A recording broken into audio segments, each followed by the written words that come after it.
بسم اللہ الرحمن الرحیم۔ السلام علیکم ورحمۃ اللہ وبرکاتہ۔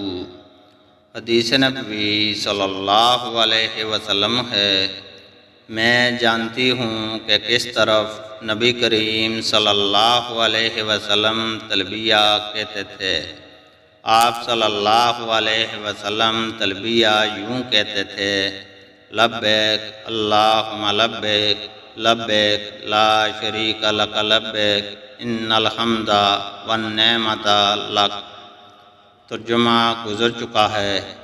اس کی مطابقت سفیان ثوری کی طرح ابو معاویہ نے اعمش سے بھی کی ہے، اور شعبہ نے کہا کہ مجھ کو سلیمان اعمش نے خبر دی کہ میں نے حیثمہ سے سنا، اور انہوں نے ابو عطیہ سے، انہوں نے عائشہ رضی اللہ تعالی عنہما سے سنا، پھر یہی حدیث بیان کی۔ اللہ تعالیٰ سے دعا ہے کہ وہ ہمیں قرآن اور حدیث کو سننے، سمجھنے اور اس پر عمل کرنے کی توفیق عطا فرمائے۔ آمین۔